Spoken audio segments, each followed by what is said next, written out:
बिस्मिल्लाहिर्रहमानिर्रहीम। अस्सलाम वालेकुम। My name is Mohammad Tayyab and you are watching education for you. आज हम करने जा रहे हैं जी चैप्टर नंबर 13 और 14 के स्मार्ट सिलेबस के अकॉर्डिंग एमसीक्यू क्लास 10th के। तो उम्मीद है आप लोग हमारे वीडियोस देख रहे होंगे। अगर नहीं देखें तो इससे पहले वाले एमसीक्यू हमने सॉल्व किए हुए हैं जो कि स्मार्ट सिलेबस के अकॉर्डिंग है, 2021 में आपके काम आएंगे। तो without wasting any time let's start. ये बेटा जो स्टेटमेंट्स लिखी हुई हैं ये उर्दू में लिखी हुई हैं, लेकिन मैं आपको ये साथ में इंग्लिश में भी बता दूंगा। इसमें आपने सिर्फ एक चीज़ का ख्याल रखना है। टोटल जो स्टेटमेंट्स आ रही हैं इसमें 4-5 एमसीक्यू सिर्फ एक ही कॉन्सेप्ट के ऊपर बेस कर रहे हैं, और वो सिंपल सा ये है कि जो सिमिलर चार्जेस हैं, ठीक है, जो लाइक चार्जेस हैं यानी 2 पॉजिटिव या 2 नेगेटिव, वो एक दूसरे को रिपेल करते हैं। और जो अपोजिट चार्जेस हैं, ठीक है, जो मतलब एक पॉजिटिव है और एक नेगेटिव है, तो वो आपस में एक दूसरे को अट्रैक्ट करते हैं, ठीक है। बस इस कॉन्सेप्ट के ऊपर आपके 2-3 एमसीक्यू सॉल्व हो जाएंगे। तो पहले एमसीक्यू लिखा हुआ है कि 1 पॉजिटिव चार्ज टू अनदर, तो क्या करेगा जी, ये रिपेल करेंगे, ठीक है। तो उर्दू में ये लिखा हुआ है जी, इसको दफ़ा करते हैं, ठीक है, या रिपेल करते हैं। नेक्स्ट लिखा हुआ है कि अगर एक बॉडी को आप रब करते हैं, रगड़ते हैं, तो उस पर नेगेटिव चार्ज आ जाता है। उसकी वजह क्या है? क्योंकि जिससे आपने ये काम स्टार्ट किया है वो पॉजिटिव चार्ज है, ओके, अदरवाइज़ ऐसा ना होता। ठीक हो गया बच्चों? तो ये आ गया इसका पहला आपका पॉजिटिव चार्ज और दूसरा पॉजिटिव चार्ज। पहला आ गया पॉजिटिव चार्ज को रिपेल करता है और दूसरा पॉजिटिव चार्ज आ गया। अब देखिए जी, नेक्स्ट आ रहा है कि अगर आपके पहले जो बॉडीज़ हैं वो न्यूट्रल हैं, ए और बी 2 बॉडीज़ हैं वो न्यूट्रल हैं, आपने उनको रब किया, ठीक है। अगर बी को नेगेटिव चार्ज मिला है और आप उसको सी के करीब लेके आ रहे हैं, तो ये दोनों एक दूसरे को रिपेल कर रहे हैं, तो ए पे कौन सा चार्ज है? अगेन रिपल्जन है, ठीक है। तो जाहिर है दोनों के ऊपर एक ही तरह का चार्ज आएगा और वो होगा जी पॉजिटिव चार्ज, ठीक है। अच्छा, इसकी मज़ीद डिटेल्ड जो वीडियोस हैं ना वो अलग से मैंने अपलोड की हुई हैं, आप उनको देख सकते हैं। लेकिन ये जो वीडियोस हैं ये सिर्फ स्मार्ट सिलेबस के अकॉर्डिंग है, इस पर मैं एक्सप्लेनेशन कम से कम रख रहा हूँ। नेक्स्ट क्या है जी, अगर आप एक कॉम्ब को रब करते हैं अपने हेयर्स के साथ, तो कागज़ के टुकड़ों को क्यों अट्रैक्ट करती है? ठीक है, क्योंकि उसके ऊपर जो होता है ना चार्ज, वो डिफरेंट होता है, ठीक है, दैट्स वाई। ये देखें दोबारा से वही कॉन्सेप्ट कि अगर अपोजिट चार्ज होगा तो वो एक दूसरे को अट्रैक्ट करेंगे, ठीक है, हो गया। नेक्स्ट देखें बच्चों, अब ये कॉलम के 1-2 एमसीक्यूज़ हैं बड़े आसान आसान। कह रहे हैं कि अकॉर्डिंग टू कूलम लॉ, अगर 2 अपोजिट चार्जेस हों और उनके दरमियान आप जो डिस्टेंस है उसको इंक्रीज़ करते हैं, तो उनकी जो फोर्स है इसके ऊपर क्या असर पड़ेगा, ठीक है बच्चों। तो इसका फार्मूला ये देखें, F=K(Q1Q2/R²), ठीक है। तो अब वो कह रहा है कि अगर आपने उसका जो फासला उसको बढ़ा दिया तो क्या होगा, ये कम हो जाएगी, क्योंकि R² जो है ये डिनोमिनेटर में है यानी नीचे लिखा हुआ है, और वो इन्वर्स रिलेशन है F के साथ उसका। नेक्स्ट वन लिखा हुआ है कूलम का जो रूल है ये किन चार्जेस के लिए मौजूद है, यानी कि उसके लिए बेस्ट चार्जेस कौन कौन से हैं। तो आपको पता है 2 तरह के चार्जेस हैं जी, एक होते हैं जो रेस्ट पे होते हैं और एक हैं जो इन मोशन होते हैं। तो मोशन में जो चार्जेस होते हैं वो तो इलेक्ट्रिसिटी होती है, ठीक है। तो ये जो है ये स्टैटिक चार्जेस के लिए है, ठीक है, जिसको उर्दू में साकन चार्जेस, साकन पॉइंट चार्जेस भी कहते हैं। तो स्टैटिक चार्जेस या स्टैटिक पॉइंट चार्जेस जो हैं उनके लिए कूलम का जो लॉ है वो बिल्कुल वैलिड है। ओके हो गया जी। अब देखें जी, एक छोटा सा न्यूमेरिकल है, इसी कूलम लॉ के अकॉर्डिंग ही इसको सॉल्व करना है। कह रहे हैं कि 2 आपके पास चार्जेस हैं, 1 is positive and second is negative, और उनके दरमियान जो पहले डिस्टेंस था वो 4 सेंटीमीटर है। अब आपने उसको डिस्टेंस को कम कर दिया 1 सेंटीमीटर, ठीक है। तो उनके दरमियान जो फोर्स है उसमें क्या जो इफ़ेक्ट है वो आएगा। देखिए बच्चों, डिस्टेंस कम हुआ है तो फोर्स तो ज़्यादा होगी, ठीक है, पहली बात ये हो गई। फोर्स कितनी ज़्यादा होगी, तो इससे अगर हल्की सी हेल्प लें तो पहले 4 यहाँ पे आना था, ठीक है। 4 का स्क्वायर करें तो 16 आता है, 1 का स्क्वायर लें तो वो सिर्फ 1 ही होता है, ठीक है। इट मीन्स कि वो 16 के फैक्टर से जो है वो चेंज होगी, ठीक हो गया। जब 16 के फैक्टर से चेंज होगी तो पहले से 16 गुना ज़्यादा हो जाएगी, ठीक हो गया। तो ये वाला आपका ऑप्शन बिल्कुल ट्रू है।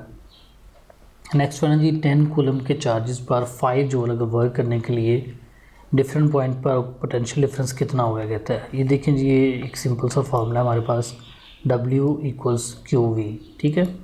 यहाँ से आप अगर ये V निकाल यानी वोल्टेज जो है इसको अलग कर लें तो W/Q हो जाएगा। आप इस वैल्यू को पुट करें तो 0.5 वोल्ट आपका आंसर आ जाएगा। ठीक है।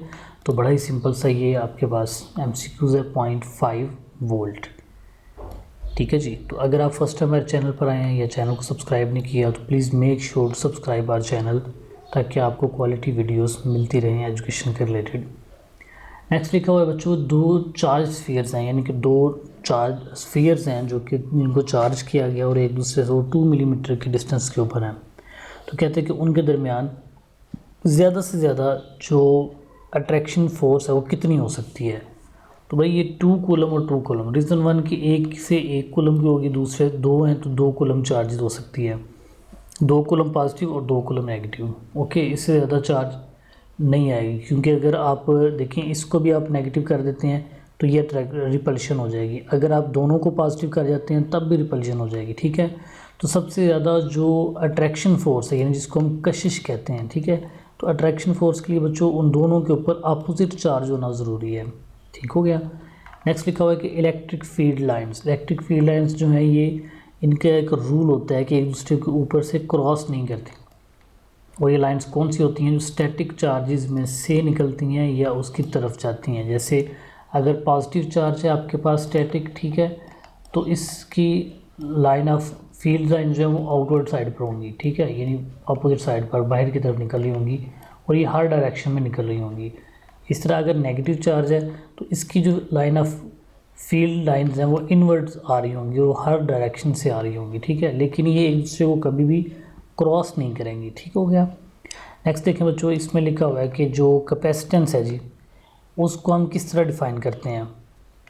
तो कैपेसिटेंस को डिफ़ाइन करें Q is equal to CV, ठीक है, Q इक्वल टू CV, ये फार्मूला होता है। जब आप कैपेसिटेंस को डिफ़ाइन करें तो इट मीन्स कि Q ओवर V, यानी C साइड पर रह जाएगा और Q ओवर V हो जाएगा।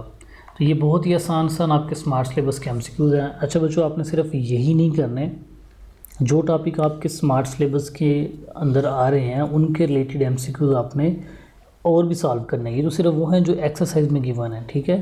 तो एडिशनल MCQs भी आप ज़रूर सॉल्व करें, आई रिकमेंड यू, ताकि आपके फुल मार्क्स आ सकें। चलते हैं चैप्टर नंबर 14 की तरफ, जिसमें लिखा हुआ है पहला MCQ कि जो इलेक्ट्रिक करंट है जी, इसमें फ़्लो, कंडक्टर के अंदर इलेक्ट्रिक करंट का फ़्लो क्यों होता है। यू नो वेल कि ये फ्री इलेक्ट्रॉन्स की वजह से होता है, ठीक है। जो फ्री इलेक्ट्रॉन्स है जब उनको पोटेंशियल डिफरेंस मिलता है तो वो पॉजिटिव टर्मिनल की तरफ जाना शुरू कर देते हैं, and that cause electric current, ठीक है। Next one is very short numerical, जिसके अंदर क्या कह रहा है कि रेजिस्टेंस है जी 6 ओम, ठीक है, और करंट है 3 एम्पेयर। तो कहते हैं वोल्टेज कितना होगा, तो V is equal to IR, ये ओहम्स लॉ है, ठीक है। तो इन दोनों को मल्टीप्लाई कर दें तो आंसर आ जाएगा बेटा 18 वोल्ट, सही हो गया जी। नेक्स्ट देखें, लिखा हुआ है कि अगर आप सीरीज़ में जो बल्ब्स हैं उनको लगाना शुरू कर देते हैं, ठीक है, और उसको ज़्यादा करते जाते हैं तो क्या होगा। आपको पता है कि जो सीरीज़ के अंदर जब आप ज़्यादा बल्ब लगाएंगे तो क्या होगा, आपकी जो वोल्टेज है वो डिवाइड होती है, तो उसकी जो रोशनी है उसके अंदर कमी आ जाएगी, यानी जो एंड वाला बल्ब लगा होगा उसकी लाइट थोड़ी सी डिम होगी as compare to first one. Okay हो गया। नेक्स्ट देखें बच्चों, लिखा हुआ है घरेलू अप्लाइंसेज, यानी जो घर में हम हाउस होल्ड अप्लाइंसेज यूज़ करते हैं उनको हम पैरेलल क्यों लगाते हैं। ज़ाहिर है ऐसी वजह से कि वो कमी ना हो उसके अंदर, ठीक है, हर पावर अप्लाइंस को पूरी जो पावर है वो मिल सके, ठीक है, यानी सोर्स सबके लिए बराबर आ सके, 220 वोल्ट्स मिल सकें, जितना पीछे से पावर आ रही है उतनी पावर मिल सके, दैट्स वाई हम उनको पैरेलल लगाते हैं जी। तो नेक्स्ट आ रहा है कि इलेक्ट्रिक पोटेंशियल और EMF, तो ये 2 मुख्तलिफ मिकदारें हैं। इसमें क्या होता है जी, कहने को ये दोनों वोल्टेजेस हैं, लेकिन एक जो है ये बैटरी के अंदर वाली है, यानी EMF जो है ये बैटरी के अंदर होती है, और जो इलेक्ट्रिक पोटेंशियल है ये बैटरी के टर्मिनल्स के ऊपर होती है, यानी पॉजिटिव टर्मिनल पे और नेगेटिव टर्मिनल के ऊपर, ठीक है। तो ये 2 मुख्तलिफ चीज़ें हैं। नेक्स्ट है जी, अगर एक सिंपल सर्किट के अंदर वोल्टेज को डबल कर दें तो इनमें से कौन सी चीज़ डबल होगी, ठीक है। तो V is equal to IR as I told you, ठीक है, और पावर जो है वो V is equal to P is equal to IV होती है, ठीक है। तो यानी ये दोनों चीज़ें जो हैं वो वोल्टेज पे डिपेंडेंट है, ठीक है। तो अगर आप उसको डबल कर देंगे तो ये दोनों फैक्टर्स जो हैं डबल होंगे। नेक्स्ट देखिए बच्चों, कहते हैं कि अगर एक सर्किट के अंदर रेजिस्टेंस कांस्टेंट रखें, ठीक है, यानी रेजिस्टेंस चेंज ना हो, तो करंट और वोल्टेज को डबल कर दें तो पावर 4 गुना, उसके reason P is equal to IV होता है। अगर आपने I भी डबल कर दिया और V भी डबल कर दिया ठीक है, तो वो 4 गुना बढ़ जाएगी। नेक्स्ट लिखा हुआ बच्चों के 12 वोल्ट के जो सोर्स है, ये बैटरी है आपके पास, ठीक है, और कह रहा है इसके लैंप की पावर क्या होगी जबकि करंट इतना है। तो ये अभी मैंने बताया कि P = IV, ठीक है, यहाँ पर भी यही फार्मूला लगा हुआ है, ये MCQs भी इसी फार्मूला से हो रहा है और ये वाला MCQs भी इसी फार्मूला से हो रहा है, ठीक है। तो इन दोनों को मल्टीप्लाई कर दें तो आपके पास आंसर आ जाएगा P = IV का 30 वाट्स। ओके, नेक्स्ट लिखा हुआ है बच्चों कि अगर सीरीज़ में 2 हमने रजिस्टर्स लगाए हैं एक जैसे, तो इनका कॉम्बिनेशन जो हमारे पास रेजिस्टेंस आ रही है कंबाइंड, वो है 8 ओम, ठीक है। तो आपको पता है रजिस्टर में जब सीरीज़ में लगते हैं तो वो R इक्विवेलेंस = R1 + R2 होता है, यानी कि वो दोनों इक्वल है। इट मीन्स कि R1 भी 4 ओम है और R2 भी 4 ओम है, दैट्स वाई वो दोनों को ऐड करके 8 ओम आ रहा है। तो अब कह रहे हैं कि इसी को अगर हम पैरेलल में लगाएं तो R इक्विवेलेंस क्या होगी। लेकिन बच्चों पैरेलल के लिए यू नो वेल कि आपको 1/R इक्विवेलेंस = 1/R1 + 1/R2 करना पड़ता है, यानी कि 1/4 + 1/4, तो ये आ गया आपका 2/4, ठीक है, एलसीएम लेके। तो 2/4 का मतलब हुआ कि 1/2, और R इक्विवेलेंस भी डिनोमिनेटर में है, 1/2 भी डिनोमिनेटर में है। आप इनको ऊपर लेके जाएं तो R इक्विवेलेंस आ गया डायरेक्ट 2 ओम्स के इक्विवेलेंट, ठीक है। उम्मीद है आपको ये वीडियो समझ आई होगी। तो प्लीज़ इसको शेयर करें, चैनल को सब्सक्राइब करें, अपने फ्रेंड्स को बताएं, ठीक है। और अगर किसी तरह का मसला है इसमें समझ नहीं आई तो आप ज़रूर कमेंट बॉक्स में पूछिएगा, I will explain it in detail. Thank you so much for watching this video. अपना बहुत सा ख्याल रखिएगा। अल्लाह हाफिज़।